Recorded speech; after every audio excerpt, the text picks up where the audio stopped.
మీ నడుమునకు సత్యమును దట్టి కట్టుకొని నీతి అను మైమరువు తొడుక్కొని పాదములకు సమాధాన సువార్త వలనైన ఏమంట, బెల్ట్ ఆఫ్ ట్రూత్ అంట. సత్యం. ఎవరిలోనైనా సత్యం ఉందా అమ్మా? సత్యం పలుకుతున్నామా? చెప్పాలి. పొద్దున్న లేస్తే రాత్రి పడుకున్నా ఒక్క నిజమైన చెప్తామా? పొరపాటున భార్య ఫోన్ చేస్తుంది, ఎక్కడున్నావు అంటుంది. ఎక్కడున్నా? ఆఫీస్లోనే ఉన్నాడా నిజంగా? అక్కడ జాబ్ చేస్తూ ఉన్నాం, నమ్మకంగా పనిచేస్తున్నామా? యజమాని చూసినప్పుడు పని చేస్తాం, చూడనప్పుడు ముచ్చట్లు పెట్టుకుంటూ కూర్చుంటాం. అవునా కదా? సత్యము లేదు, మనలో సత్యము లేదు. అంటే దేవునికి నమ్మకంగా మనం బ్రతకడం లేదు. జస్ట్ మనం కనపడడానికే. వాళ్ళు చూసినప్పుడు మనం ఎట్లా ఉండాలా, కానీ లోపటి నుంచి మనం అట్లా లేము. దేవుడు చూసినప్పుడు కూడా మనం అట్లనే ఉన్నాం. నీతిమంతుల్లాగా మనం కనపడుతున్నాం, కానీ లోపటి నుంచి క్రూరమైనటువంటి తోడేలు వంటి స్వభావం కలిగినటువంటి మనిషి. అవకాశం దొరికితే దొంగ అవుతాడు, అవకాశం దొరికితే మోసగాడు అవుతాడు, అవకాశం దొరికితే అంతకు మించినటువంటి మనుషులు అవుతాం. అవకాశం దొరికినా నీవు నీతిమంతునిగానే ఉండాలి. అవకాశం ఉన్నా నీవు నమ్మకంగానే ఉండాలి. అవకాశాలు ఉన్నా నీవు పవిత్రమైన జీవితాన్ని జీవించాలి. ఎన్నో ఉన్నాయి నీ ముందు, నువ్వు తప్పు చేయడానికి అవకాశాలు, మార్గాలు ఉన్నాయి. నువ్వు నిబ్బరము కలిగి ఉండాలి.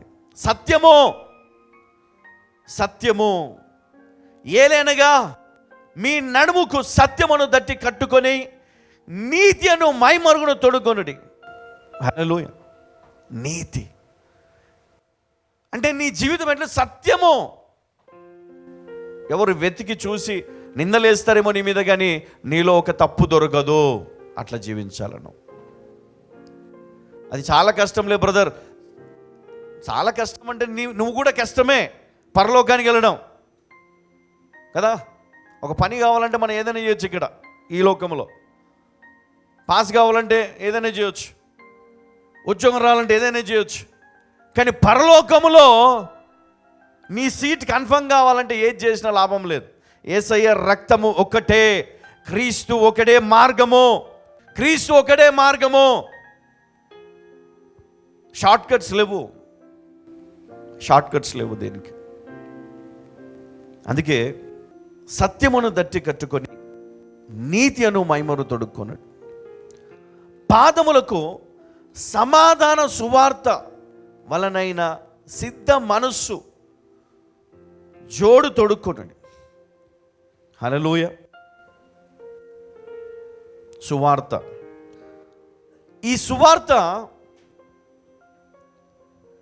ఎప్పుడు కూడా మీ జీవితంలో ఉండాలి. లేదు బ్రదర్, మేము వాక్యం వింటాం కానీ ఎవరికి చెప్పము. అందుకే ఈరోజు సువార్త ప్రకటించే విషయంలో మన సహోదరులు, స్త్రీలు, పురుషులు తన్నులు తింటున్నారు. రక్తం కారేటంతగా వారు హింసించబడుతున్నారు. చంపుతూ ఉంటే ఆ మరణాన్ని వారు పొందుతూ ఉన్నారు. ఎంతోమంది చనిపోయారు.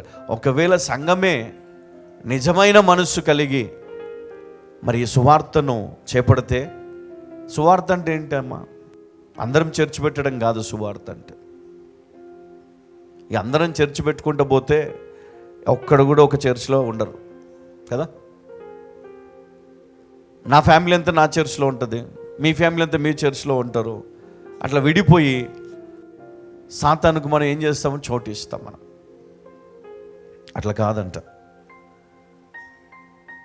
మళ్ళీ ఒకసారి చదువుమా. ఎలాగనగా మీ నడుమునకు సత్యమును దట్టి కట్టుకొని నీతి అను మైమరువు తొడుగుకొని పాదములకు సమాధాన సువార్త వలనైన సిద్ధ మనస్సును జోడు తొడుగు. చూడండి, సమాధాన సువార్త. ఈరోజు సమాధానం లేకుండా మనం సువార్త కనుక ప్రకటిస్తే, మనం సమాధాన పడకుండా ఇతరులను సమాధాన పడమని చెప్పడమో అది ఎంతవరకు కరెక్ట్ అండి?